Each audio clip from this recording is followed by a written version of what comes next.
Halo teman-teman semua, pada kesempatan kali ini saya ingin membahas mengenai soal yang sudah teman-teman kerjakan, yaitu soal mengenai keterampilan dari kompetensi dasar 3.12 yang membahas mengenai PPh pasal 21 atau PPh orang pribadi. Langsung saja teman-teman kita bahas untuk soal yang pertama, kita diminta untuk mencari penghasilan neto dan penghasilan kena pajak SANI selama 1 tahun. Selain itu kita juga diminta untuk mencari PPh pasal 21 yang harus dibayar SANI setiap bulannya. Langsung saja, yang pertama kita tadi diminta mencari penghasilan neto. Penghasilan neto ini dapat kita cari dengan pertama mencari pendapatan bruto, kemudian mencari pengurangan, setelah itu baru kita kurangkan dua komponen tersebut. Untuk yang pertama, kita langsung saja aplikasikan yang ada di dalam soal. Kita mencari jumlah pendapatan bruto. Jumlah pendapatan bruto ini terdiri dari komponen yang pertama ada gaji pokok yang diterima SANI setiap bulannya sebesar 19 juta rupiah. Kemudian ada tunjangan jabatan sebesar 10% dari gaji setiap bulannya, maka diperoleh angka Rp1.900.000. Kemudian juga ada tunjangan uang makan yang diterima yaitu sebesar Rp1.800.000. Dan yang komponen keempat yaitu ada jaminan kecelakaan kerja atau di dalam soal ini tertulis premi asuransi kecelakaan kerja yang dibayar PT Sanek sebesar 2% dari gaji, maka diperoleh angka Rp380.000. Dan jaminan jaminan kematian, maksud saya, jaminan kematian di sini di dalam soalnya ini dituliskan yaitu premi asuransi kematian, yaitu sebesar 1% dari gaji setiap bulan yang diterima. Nah, ada 5 komponen ini, gaji pokok, tunjangan jabatan, tunjangan makan, JKK dan JKM ini kita jumlahkan teman-teman, maka diperoleh jumlah pendapatan bruto sebesar Rp23.270.000. Setelah kita mencari jumlah pendapatan bruto, kita lanjut ke komponen berikutnya yaitu pengurangan. Pengurangan pertama yang harus kita cari yaitu biaya jabatan. Biaya jabatan yaitu 5% dari pendapatan bruto. Nah, untuk 5% dari pendapatan bruto, angka sesungguhnya yaitu kita ketemunya sebesar Rp1.163.500. Nah, dari sini sesuai dengan materi yang kita bahas pada pertemuan sebelumnya dan peraturan yang ada bahwa untuk biaya jabatan maksimalnya setiap bulan itu ditulis sebesar Rp500.000 dan untuk selama 1 tahun itu sebesar Rp6 juta. Dari sini kita tulis ya teman-teman untuk kasusnya itu sebesar Rp500.000 untuk biaya jabatan yang misalnya nanti ketemu soal teman-teman biaya jabatannya di bawah Rp500.000, teman-teman bisa nulis sesuai angka nominalnya ya. Kemudian yang kedua ada biaya atau iuran pensiun. Ini sama ya teman-teman, perhitungannya itu 5% dari jumlah pendapatan bruto. Untuk iuran pensiun, biaya jabatan nanti bisa disesuaikan dengan soal. Kalau tidak ada ketentuan misalnya berapa persen dari gaji atau apa, teman-teman bisa gunakan ketentuan ini 5% dari pendapatan bruto. Untuk biaya iuran pensiun sendiri, perhitungannya sama, ketemunya nanti sebesar Rp1.163.500 maksud saya. Kalau untuk biaya pensiun itu maksimalnya setiap bulannya sebesar Rp200.000. Untuk selama 1 tahunnya itu nanti maksimalnya Rp2.400.000 ya teman-teman. Kemudian komponen pengurangannya terakhir yaitu iuran tunjangan hari tua. Di sini ditulis sebesar Rp400.000 ya teman-teman. Seperti ini, dan ada dalam SANI membayar iuran jaminan hari tua sebesar Rp400.000. Kenapa di sini 3,7% tidak dimasukkan? Untuk jaminan PT Sanek membayar jaminan hari tua sebesar 3,7% tidak dimasukkan karena untuk jaminan hari tua yang dibayarkan perusahaan ini nanti dicatatnya sekali ketika SANI ini mengundurkan diri atau pensiun agar tidak terkena double pajak teman-teman, intinya seperti itu. Kemudian kita ketemu jumlah pengurangannya sebesar Rp1.100.000. Nah, dari sini kita bisa dapat mencari pendapatan itu 1 bulannya sebesar Rp22.170.000 yang diperoleh dari pendapatan bruto dikurangi jumlah pengurangan. Dari sini Rp22.170.000 ini kita kalikan dengan 12 bulan atau untuk mencari pendapatan itu 1 tahunnya, ketemulah angka sebesar Rp266.040.000.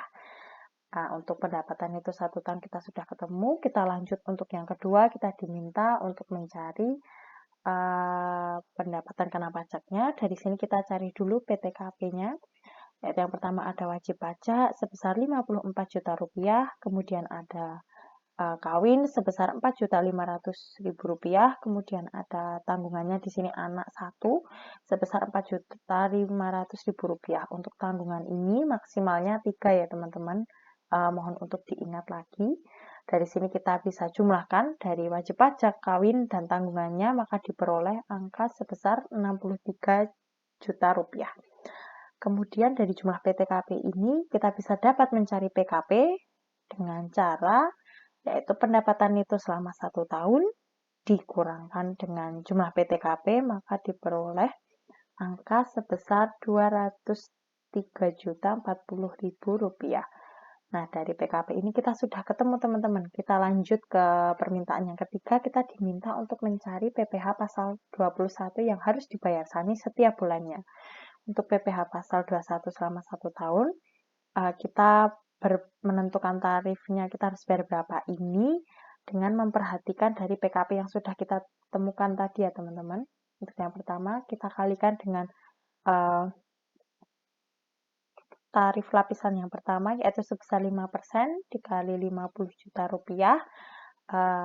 diperoleh hasil sebesar Rp2.500.000. Kemudian untuk lapisan yang kedua, tarif lapisan kedua yaitu 15% dikalikan dengan sisanya.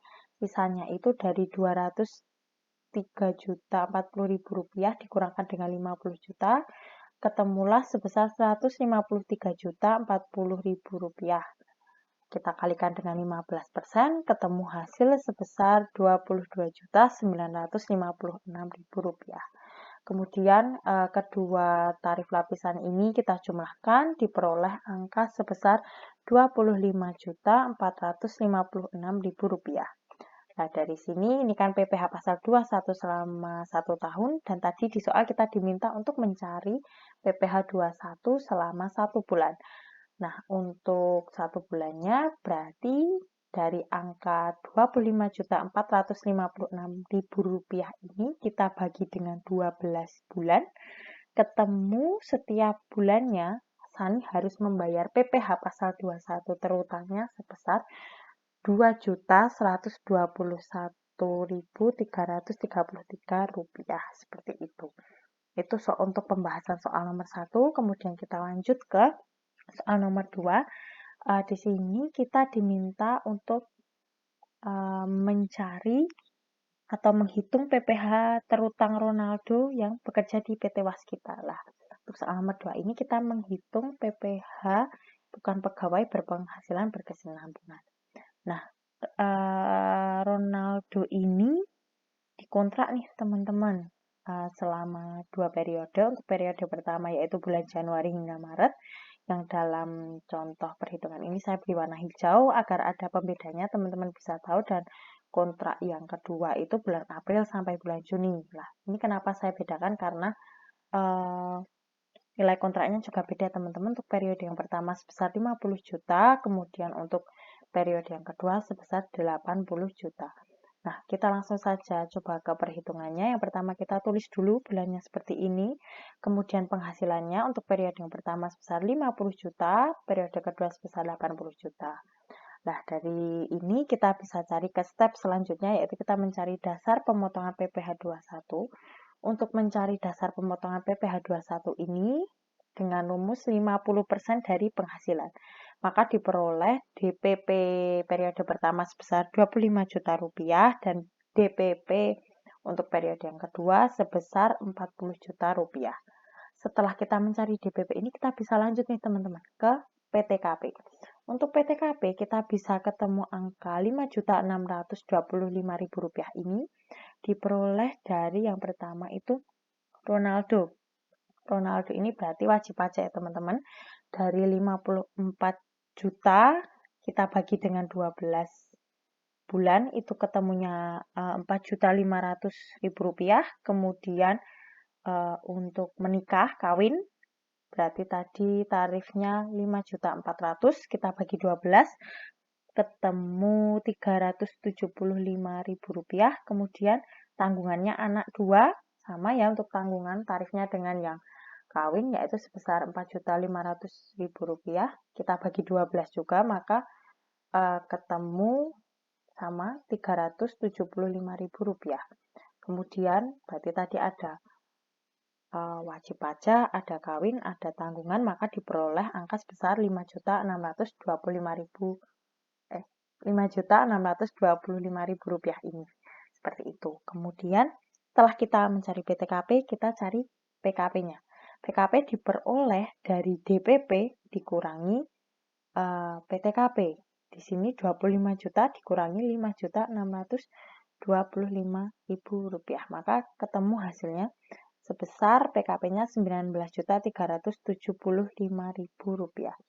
Nah, di sini setelah kita cari PKP, kita cari PKP kumulatif. Sama ya teman-teman. Kemudian untuk tarif bulan Januarinya kita kenakan 5% karena kurang dari 50 juta, maka diperoleh angka PPh terutangnya sebesar 968.750. Kemudian kita lanjut ke bulan Februari. Sama teman-teman stepnya, pembedanya itu hanya di bagian yang PKP kumulatif. PKP kumulatif ini ketemu angka 38.750.000 rupiah ini diperoleh dari PKP kumulatif bulan Januari ditambah dengan PKP bulan Februari. Lah, ketemunya 38.750.000 rupiah. Karena masih di bawah 50 juta, atau kurang dari 50 juta, kita kalikan dengan tarif 5%, ketemunya PPh terutangnya sama ya teman-teman dengan bulan Januari. Kemudian kita cari untuk yang PPh terutang bulan Maret, ini bulan Maretnya sama teman-teman stepnya. Nah, pembedanya di sini untuk bulan Maret, teman-teman hati-hati, karena di sini ada pergantian tarif ya teman-teman. Karena kalau sudah lebih dari 50 juta kan harus kena tarif yang lapis kedua yaitu sebesar 15%. Nah, di sini pembedanya di sini. PKP-nya ini tetap 19.375.000 rupiah, tapi kita pecah teman-teman. Dipecahnya kenapa? Karena ini tadi ya teman-teman sudah melebihi, kalau 38.750 ditambah 19.375 juta ini kan sudah lebih dari 50 juta, makanya kita pecah untuk tarif yang pertama. Berarti nyarinya gimana? Ini kita tulis dulu PKP kumulatif untuk bulan Maret yang pertama ini 50 juta dikurangi dengan PKP kumulatif bulan Februari. Maka kita dapat ketemu ini untuk PKP bulan Maret. Nah, di sini kita kalikan dengan tarif PPh pasal 17-nya ini 5%, ketemulah PPh terutang bulan Maret yang tarif 1 ini sebesar 562.500. Kemudian kalau untuk yang lapis kedua itu sebesar 15%-nya, kita kalikan berarti sisanya 8.125.000 rupiah. Ini dari mana? Kan tadi PKP-nya sama ya teman-teman setiap bulannya. Berarti ini 19.375 juta ini dikurangkan dengan 11.250.000 rupiah. Ketemulah angka ini. Kemudian kita jumlahkan nih PKP kumulatif Maret yang tarif kedua ini diperoleh dari PKP kumulatif bulan Maret tarif pertama yang 5% ini ditambah dengan PKP yang tahap 2 teman-teman yang 8 juta ini ketemu 58.125.000 rupiah. Kita kalikan dengan tarif 15% karena sudah lebih dari 50 juta rupiah dan diperoleh PPh terutangnya sebesar 1.218.750 rupiah. Ini untuk yang tahap pertama sudah selesai, periode pertama kontraknya, kemudian periode kedua sama teman-teman perhitungannya. Yang membedakan hanya di penghasilan. Teman-teman bisa kerjakan stepnya sama, dicocokkan juga. Untuk yang PKP ini tidak ada perpindahan tarif ya teman, jadi teman-teman lapisannya tidak ada yang pindah dari 15% ke 25% karena kan ini angkanya di bawah 250 juta ya teman-teman. Jadi masih di PKP kumulatif terakhirnya ini dari bulan April, Mei, Juni ini masih kurang dari 200 juta. Jadi untuk tarif PPh pasal 17-nya masih menggunakan 15% ya. Seperti ini hasil PPh terutangnya.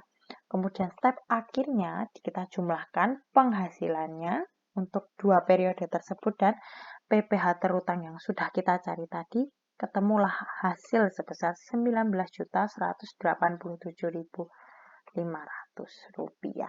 Begitu teman-teman. Kemudian kita lanjut ke soal nomor 3. Soal nomor 3 ini Syahrul itu bekerja tapi statusnya belum menikah ya teman-teman. Sebagai buruh di PT Kurnia. Ya, bekerja selama 14 hari dan upah harian yang diterima itu sebesar Rp450.000. Yang diminta kita mencari PPh 21 yang dikenakan kepada Syahrul. Oke, di sini PKP seharinya yaitu 0 ya teman-teman. 0 ini karena penghasilan atau upah hariannya itu 450.000, berarti kan masih ini 450.000 ini sudah batas maksimal ya teman-teman, jadi tidak dikenakan pajak seperti itu, tidak dikenakan pemotongan tarif pajak karena tidak sesuai dengan peraturan. Dan untuk peraturan itu kalau yang dikenakan pajak itu penghasilannya lebih dari Rp4.500.000. Lah, kita hitung dulu ya, perhitungan kan kalau untuk bulan hari pertama, kedua, sampai hari ke-10 itu, kalau dijumlahkan 450 dikali 10 hari kan ketemunya 4.500.000. Nah, misalnya Syahrul itu bekerja, kita dimintanya ngitung sampai 10 hari, berarti tidak dikenakan tarif pajak. Tapi karena ini 14 hari, jadi ada nih pajak PPh 21 yang harus dibayar Syahrul. Jadi kita ngitungnya mulai dari ini hari ke-11. Karena hari ke-11 kan nanti 4.500.000 tambah 450 kan ketemunya udah 4.950. Jadi melebihi dari ketentuan yang ada. Jadi pertama kita ini cari dulu jumlah kumulatif upah yang diterima pada hari ke-11 ini sebesar Rp4.950.000 yang melebihi Rp4.500.000 seperti yang saya bilang tadi. Maka kita bisa hitung nih PPh pasal 21 yang harus dibayar Syahrul, yaitu nih upah yang diterima sampai hari ke-11 yaitu 11 hari ini dikalikan dengan 450.000, ketemulah 4.950.000. Kemudian kita cari PTKP sebenarnya. PTKP sebenarnya ini kita kalikan dulu 11 dikali dengan 54 juta rupiah, kita bagi dengan 360. 360 ini jumlah hari dalam 1 tahun. Maka diperoleh angka sebesar Rp1.650.000. Untuk PTKP ini dicari dari hari pertama ya teman-teman. Kemudian sampailah kita ngitung PKP sampai hari ke-11. Yaitu ini tadi upah yang diterima dari hari pertama sampai hari ke-11 dikurangkan dengan PTKP sebenarnya. Berarti Rp4.950.000 dikurangkan dengan Rp1.650.000. Ketemulah angka Rp3.300.000. Nah, dari sini kita bisa menghitung PPh 21 terutang, yaitu 5% dikali Rp3.300.000. Kenapa 5%? Karena sesuai dengan ketentuan tarif lapisan yang pertama itu kurang dari 50 juta itu hitungnya dengan 5%, maka diperoleh angka sebesar Rp165.000. Kemudian PPh yang dipotong sampai hari ke-10-nya 0 ya teman-teman, karena apa tadi sesuai ketentuan yang saya bilang Kalau untuk harian maksimalnya 450.000. Kalau untuk jumlah berikutnya yaitu 4.500.000. Kalau nggak melebihi itu tidak kena PPh, tapi kalau lebih dari itu kita hitung seperti ini. Kemudian PPh yang dipotong hari ke-11-nya berarti sebesar 100 sampai hari ke-11 itu Rp165.000. Berarti upah yang diterima Syahrul pada hari ke-11 itu, kan tadi hari 1 ke 10 nilainya 450 ribu terus sampai hari ke-10. Hari ke-11 ini Syahrul nerimanya sebesar Rp285.000 yang diperoleh dari Rp450.000 dikurangkan dengan Rp165.000. Kemudian kita mencari, kan tadi sudah hari pertama sampai ke-10 sudah, hari ke-11 sudah. Kemudian untuk hari ke-12, 13, dan 14 bagaimana? Kita hitung sama, yaitu dengan upah seharinya tadi sebesar Rp450.000. Kita cari PTKP sebenarnya, karena kan tadi jumlahnya sudah melebihi ya teman-teman, jadi tidak perlu dikalikan dengan hari lagi, 12 hari atau 13 hari, tidak perlu ya teman-teman. Untuk yang khusus yang hari ke-11 ini tadi dikalikan karena pada hari sebelumnya itu masih dengan sesuai dengan peraturan yang berlaku. Tadi kurang dari 4.500.000 atau pas 4.500.000 gitu. Untuk PKP sebenarnya 54 juta dibagi dengan 360 hari ketemu sebesar Rp150.000. Kemudian PKP-nya itu sebesar Rp300.000 diperoleh dari Rp450.000 atau upah sehari dikurangi dengan PTKP sebenarnya sebesar Rp150.000.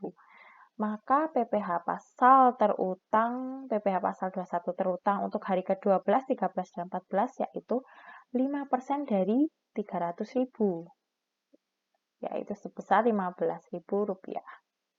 Kemudian untuk upah bersih hari ke-12, 13, dan 14 yaitu dengan cara ini ya tadi teman-teman mengerahkan upah harian dengan PPh pasal 21 terutang, ketemulah hasil sebesar Rp435.000. Berarti Rp450.000 dikurangi Rp15.000. Mohon maaf teman-teman, tadi PPh pasal 21 terutang mungkin saya bilangnya Rp150.000. Yang betul itu Rp15.000 teman-teman. Seperti itu untuk nomor 3. Kemudian untuk nomor 4 teman-teman.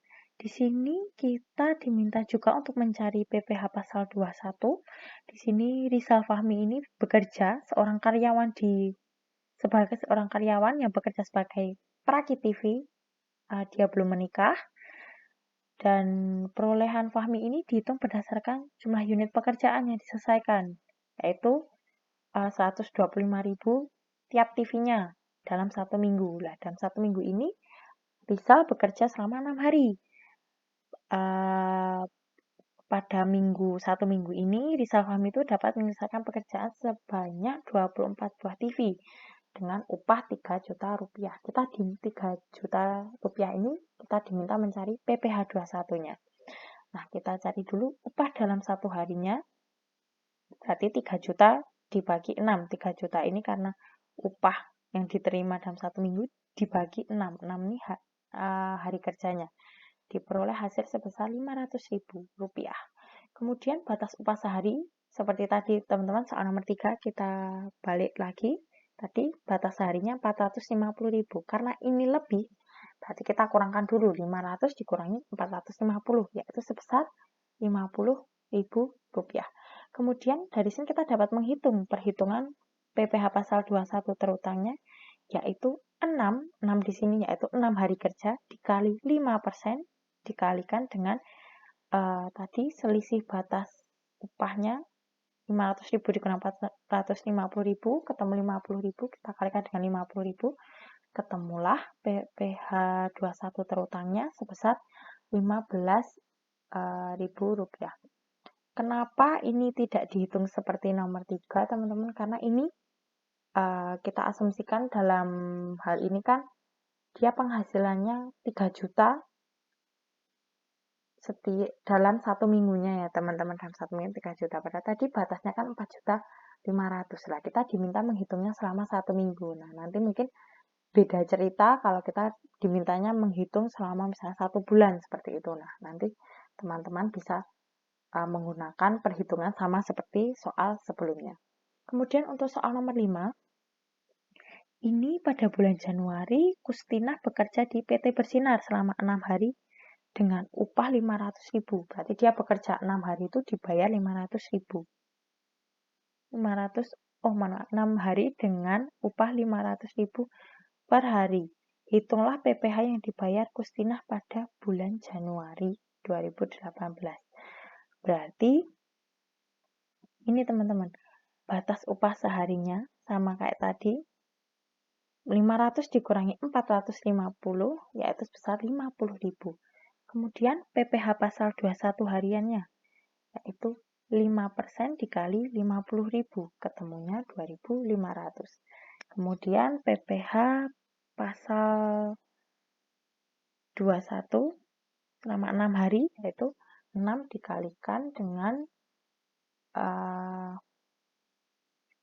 2.500 dari PPh pasal hariannya, ketemu 15.000 rupiah. Kemudian hasilnya kita bisa cari PPh pasal bulan Januarinya, berarti sebesar 60.000. 60.000 didapat dari 6 dikalikan 4 dikali 2.500. Begitu teman-teman untuk pembahasan soal keterampilan yang teman-teman sudah kerjakan. Apabila terdapat pertanyaan atau sesuatu yang masih kurang jelas, teman-teman bisa menghubungi saya secara pribadi atau mungkin bertanya di grup. Kiranya dengan adanya pembahasan ini, teman-teman bisa lebih mengerti lagi, lebih memperdalam pengetahuan teman-teman soal PPh pasal 21 ini, dan saya berharap dengan teman-teman menyimak video ini, menonton video ini, bisa sambil dikoreksi, teman-teman bisa jadi tahu titik kesalahannya di mana atau apa yang perlu ditambahkan atau apa yang dikurangkan, karena kita di sini juga belajar bersama, kita jadikan bahan diskusi apabila ada pertanyaan. Sehat selalu untuk teman-teman semua, semangat, dan sampai bertemu di pertemuan berikutnya. Terima kasih.